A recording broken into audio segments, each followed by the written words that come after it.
ਜਿੱਤਨ ਜਿੱਤਨ ਤੇ ਹਰ ਕੋਈ ਖੇਡੇ ਤੂੰ ਹਾਰਨ ਖੇਡ ਫਕੀਰਾ। ਜਿੱਤਨ ਦਾ ਮੁੱਲ ਕੌਡੀ ਪੈਂਦਾ ਹੀ, हारन दा मुल हीरा। इसमें तो कुर्बानी देनी चाहिए, एक दूसरे पर इशार करना चाहिए, कहना चाहिए यार आप बैठ जाएं मैं ज़रा पीछे चला जाता हूँ। ये तो दीनी माहौल है, इसमें तो इशार की ज़रूरत।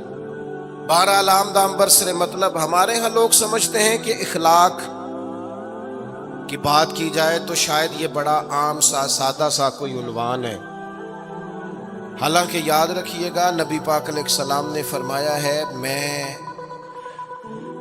मकारिम अखलाक की तकमील करने के लिए दुनिया में आया। फरमाया मैं अखलाक को तो मुकम्मल करने आया हूँ। और नबी पाक अलैहिस्सलाम ने अखलाकी रवैयों पर बहुत ज़्यादा जोर दिया है। हुजूर अलैहिस्सलाम फरमाते हैं कि क़यामत के दिन मेरे सबसे ज़्यादा करीब वो शख्स होगा जिसका अखलाक ज़्यादा अच्छा होगा। हमारे यहाँ लोगों ने अखलाक का माना भी अपनी मर्ज़ी का किया हुआ है। बाज़ लोगों का ख्याल है कि सिर्फ मीठा बोलना ही अखलाक है। हालांकि मीठा बोलना भी अखलाक है, लेकिन सिर्फ मीठा ही बोलना अखलाक नहीं। मीठा तो लोग अपने मतलब के लिए भी बोलते हैं। मीठा तो इसलिए भी बोलते हैं कि मुझे अब काम पड़ गया है, और बाज़ लोगों की ट्रेनिंग होती है इसलिए वो मीठा बोलते हैं। आप किसी बहुत बड़े शॉपिंग मॉल पे चले जाएं तो वहाँ जो सेल्स मैन होते हैं उनकी ट्रेनिंग होती है कि उन्होंने बोलना ही मीठा है। ग्राहक जितनी मर्जी तलखी करे वो तलख नहीं होते, मीठा बोलते हैं। बाज़ लोगों की ट्रेनिंग होती है अमीर से मीठा बोलते हैं, गरीब से मीठा। तो ये अखलाक ये तो उन्होंने कुछ देर के अपने आप को समझाया है, कायल किया। याद रखिएगा सिर्फ मीठा बोलना अखलाक नहीं बल्कि सच बोलना अखलाक है। सब्र, तहम्मुल, बुर्दबारी, वज़ादारी और बुलंद तरीन अखलाक का मालिक वो बंदा होता है जो खुददार होता है, किसी दुनियादार के सामने हाथ नहीं फैलाता। अल्लाह ताला ने जो उसे दिया होता है उस पर राज़ी रहता है। उसके मिजाज में इसकी को ज़रा कम कर दें जी, उसके मिजाज में लालच नहीं होता। हिरस, हवस, तमा, मुफाद परस्ती, ये चीज़ें जिस आदमी के मिजाज में नहीं होती वो शख्स बाइखलाक होता है। और बंदे में मुरव्वत हो, वफादारी हो, खुलूस हो, लिल्लाहियत हो तो बंदा बाइखलाक है। मेरे दोस्तों, जिस तरह हम अपना मकान मेहनत करके तामीर करते हैं और थोड़ा सा भी दर्जी अगर कपड़े में फ़र्क पैदा कर देता है तो हमारे लिए मुश्किल होता है पहनना। हम मेहनत करके तामीर करते हैं लिबास की, हम अपने लिए तामीर करते हैं चीज़ों को कि बिल्कुल ठीक और परफेक्ट चीज़ें होनी चाहिए। इसी तरह हमें अपने किरदार को भी तामीर करना पड़ता है, उस पर हमें मेहनत करनी पड़ती है। जिस चीज़ पर भी मेहनत की जाती है वो कीमती हो जाती है। जब हम थोड़ी मेहनत अपने अखलाक पर भी करेंगे ना, अपने रवैयों पर भी करेंगे तो उसमें भी बेहतरी आ जाए। असल मसला ये हुआ है उम्मत के साथ कि हमने ये समझना शुरू कर दिया है आज के दौर में कि शायद लोग सिर्फ तकरीर ही सुनेंगे, शायद लोग सिर्फ तस्वीर ही देखेंगे, शायद लोग सिर्फ हमारा आना जाना, दबदबा, इस्तकबाल, प्रोटोकॉल देखेंगे। हालांकि याद रखना सबसे ज़्यादा जो चीज़ तबलीग करती है वो इंसान का किरदार होता है, वो उसका अखलाक होता है। बहुत सारे बुजुर्ग तो ऐसे जो तकरीरें करते ही नहीं थे। आला हज़रत बरेलवी रहमतुल्लाह अलैह तो कभी कभार कोई गुफ्तगू करते थे, तकरीर होती नहीं थी, लेकिन उनके किरदार की खुशबू ऐसी थी जो पास बैठता था दर्द वाला हो जाता था, जो करीब रहता था उसमें खुलूस आ जाता था। आप जो उठते बैठते चलते फिरते कहते हैं उसी से पता चल जाता है किरदार किस तरह का है। उसके लिए आपको, और वैसे भी इमाम राज़ी रहमतुल्लाह अलैह से किसी ने कहा था बाइखलाक कौन होता है, फरमाया जिसे नेकियां करने में तकल्लुफ ना करना पड़े, नेकी बड़ी आसानी से उससे सरजद हो जाए, वो बंदा अखलाक वाला होता है। आसानी से नेकी कर ले, मुश्किल दरपेश ना हो, बंदा बा इखलाक होता है। जब जब हमारा इखलाक और किरदार और लबो लहजा और उठना बैठना, आप बड़ी तारीफें करें घर जाके कि मेरे उस्ताद बड़े काबिल हैं, आप कहें मैं बहुत आलीशान पीर साहब का मुरीद हूं, क्या बात, लेकिन खुदा न करे बीवी को गाली दे तो वो उसी वक्त कह देगी ये सिखाया तुझे तेरे पीर साहब, ये उस्ताद साहब से सबक पढ़ के है, ये इस तंजीम का आदमी है। तो वो कभी कबूल नहीं करेगी आपके उस्ताद को, आपके पीर साहब को, आपकी तंजीम को, कहेगी पता है मुझे किस पानी में ये सिखाते हैं तुम्हें।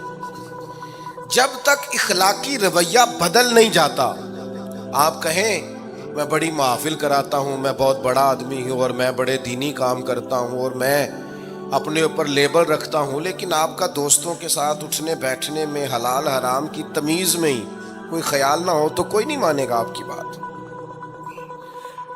हमारे यहाँ सुन्नत शरीयत का भी हमने अपनी मर्जी का नाम रख लिया है ना। मैंने अल्हम्दुलिल्लाह ज़िंदगी में दाढ़ी नहीं कटवाई, मुझे कभी ख़त भी नहीं कराना पड़ा, शुरू से रखी है। और इमामा तो अब ऐसे महसूस होता है तबीयत का हिस्सा बन गया है। ये अजीम सुन्नतें हैं रसूल पाक की। मेरी तरह के ऐसे लोग भी पहन ले जो बिल्कुल खूबसूरत नहीं होते तो दाढ़ी पगड़ी से वो भी कभी कभी अच्छे लगने लग जाते हैं, लेकिन सिर्फ दाढ़ी और पगड़ी हुजूर की सुन्नत नहीं। ये भी आपने सच गौर करना है इस पर भी।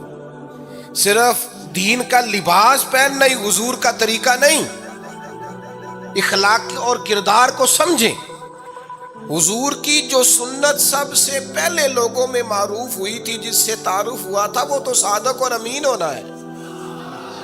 ओ भाई सच बोलना भी तो हुजूर की सुन्नत है ना, ध्यानतदार रहना भी तो नबी पाक का तरीका है ना। आप सिर्फ एक मखसूस लिबास पहन लें फकत और बाकी चीजों से आप आजाद हो जाएंगे। हो सकता, मैं अक्सर कहता हूं कि मिसवाक लेकर दांत साफ करना भी हुजूर की सुन्नत है और दिल साफ रखना भी हुजूर की सुन्नत है। सिर्फ मिसवाक वाली सुन्नत पे गौर है। तिरमिजी में हदीस है, हुजूर अलैहिस्सलाम ने फरमाया, ए अनस है मेरे बेटे, तुमसे हो सके तो सुबह इस हाल में करना कि तुम्हारे दिल में किसी का बुग़्ज़ ना हो। और हुजूर फरमाने लगे ये मेरी सुन्नत है, सुबह उठते ही पहले दिल को टटोलना, इसमें किसी के लिए अदावत ना। अखलाकी रवैयों पर तवज्जो देने की जरूरत। हम में से ना बहुत सारे लोगों की शान होती है, पीर साहब की, अल्लामा साहब की, उस्ताद हूँ, मैं टीचर हूँ, मैं पढ़ा लिखा हूँ, मैं मालदार हूँ, मैं घर का बड़ा हूँ। हम खुद ब खुद अपनी कोई ना कोई शान बना लेते हैं। कोई आपकी किसी निस्बत से इज्जत करे तो अच्छी बात, हम खुद ब खुद अपनी कोई शान बना लेते हैं, फिर हम इज्जत का मुतालबा करते हैं। नतीजा क्या निकलता है? नतीजा ये निकलता है जहाँ हमें एहतराम करना चाहिए वहाँ भी हम एहतराम कर नहीं पाते। तो मेरे दोस्तों याद रखो, सैयदा आयशा सिद्दीक़ा रज़ियल्लाहु ताला अन्हा फरमाती हैं, नबी पाक अलैहिस्सलाम जितनी देर घर रहते थे ना, घर का कोई ना कोई काम ही करते रहते थे। कोई हरज वाली बात है अगर आप हर मतलब घर में जाके बैठ के इतना लंबा सफर तय करके आए, लेकिन अंदर जाके बैठते ही कहा पानी का गिलास लाओ, भाई आप भी तो ले सकते हैं, कोई हरज वाली बात है? ये बातें करने कराने की है कि खुद से काम कर लेना सुन्नत है? आपने 2 मिनट लगाए हैं और आपने किसी पर रोक डाल के आप फारिग हो गए। अखलाकी रवैयों में सबसे ज्यादा जरूरी तो दूसरे का एहसास करना होता है। इखलाकी रवैयों में सबसे ज्यादा हाजत तो दूसरे की तकलीफ और शिद्दत का एहसास करने की होती। मेरे अज़ा फरमाया करते थे 10 मिनट क्यों इंतजार कराते हो लोगों को?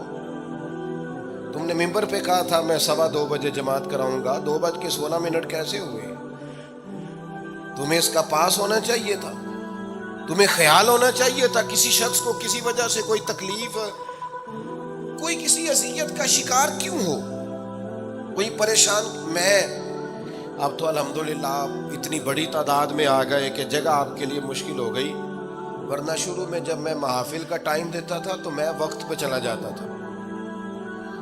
अगर किसी से कहा है ना कि 6 बजे आएंगे तो 6 बजे चले गए, वो कई वाली कार वाले पूछते सन तुसी आ भी गए हो, तो تو میں کہندا سانو تسی ویلے سمجھ لو. ہمارا مزاج نہیں ہے نا جی. بلکہ ایک تقریب میں مجھے دعوت دی گئی تو اس پہ لکھا تھا 6 بجے. تو میں وہاں پہنچا تو میزبان بھی نہیں آئے تھے. مجھے بتائیں شادی کا کارڈ سارا خاندان بیٹھ کے لکھتا ہے نا. روانگی برات 1 بجے، 1 بجے جاتی ہے برات. مشترکہ جھوٹ بولا سارے خاندان نے. یہ رونے کی بات ہے، ہنسنے کی تھوڑی ہے. مسلمان اور جھوٹ بولے، مشترکہ طور پہ کہا یہ جھوٹ ہے. محفل ہوگی بعد از نماز عشاء، تو ختم کب ہوگی؟